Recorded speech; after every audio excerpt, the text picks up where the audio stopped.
We're going to taste 6 wines. They're from 6 different wineries, total range of prices. You're not going to know, it's blind tasting, you won't know which winery is which, you won't know how much they cost. All you have to do is figure out which one you like the best. Anyway, before I bring the first wine, my fellow wine expert, Jordan, is going to introduce our home audience to these wines. So why don't we go to Jordan? Thank you, Ray. First, we have the 2006 Toscolo Chianti Classico. With a tart cherry overtone, this wine is quintessential Chianti Classico. You may be surprised. Classico is not a term indicating quality, but simply one of the 8 different Chianti subregions. The next wine tonight is Terra Bianca's Chianti Classico Reserva Croce from the 2006 vintage. Owner Roberto Goldner's grandparents actually left Italy, moved to Switzerland, and opened a Venetian tavern in 1908.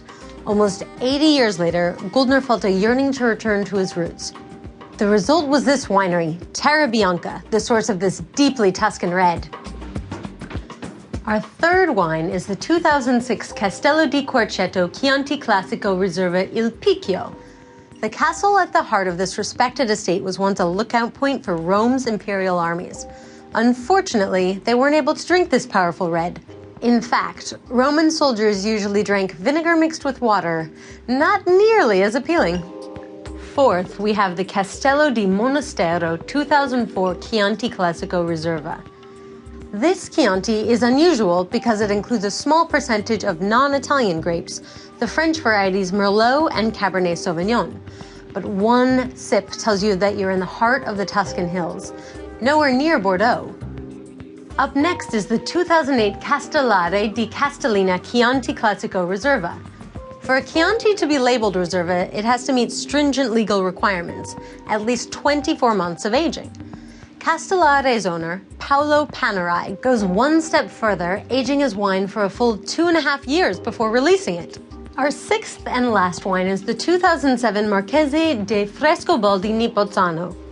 This family's winemaking roots stretch back to the 1300s. Over the centuries, they've sold wine to such historical luminaries as King Henry VIII and the Renaissance sculptor Donatello. This wine is truly history in a glass. All of the wines are selected by an independent panel of wine experts. Each region was narrowed down from 20 wines to our final 6. Our scintillating and slightly sinful audience is getting a whole new perspective on Chianti. Let's take a look. We're going to taste Chiantis. We're going to taste a range of Chiantis, some Reservas, some basic Chiantis from a couple of different years. Chianti is a region in Tuscany. It is in central Italy. It is beautiful. Everybody knows, in the Tuscan hills, rolling hills, beautiful vineyards. Been making wine there since pre-Roman times, let's say. Eventually, they kind of codified the place around 1700 and said, this is Chianti. And then they sort of broke it up into little regions. This is Chianti Classico, this is Chianti Rufina, this is Chianti Colli These are the other ones that the name is not known by many people. Paratini, Pisane. Yeah, exactly. So, but mostly, the main thing is that Chianti is this wonderful region that produces these, I think, terrific red wines that you guys are going to taste tonight. Ray dared our audience to pick just one favorite Chianti from the 6 they were given. Let's see if they've stepped up to the challenge. Audience, have you picked your favorite? They've picked and are ready for spaghetti. But before we reveal the audience choice, let's visit Stanley Tucci, Ray, and our guests as they start their own tasting upstairs.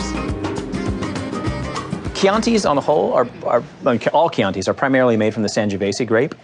You've always been allowed or required in the past to blend in a certain amount of other grapes. In fact, it used to be required that you blended in a certain percentage of white grapes into Chianti, but they smartened up and got rid of that rule. Oh, really? Yeah, no, you had to blend in a certain amount of Trebbiano into Chianti, which really didn't help the wine at all. I mean, Chianti in general has a kind of wild, cherry, earthy note.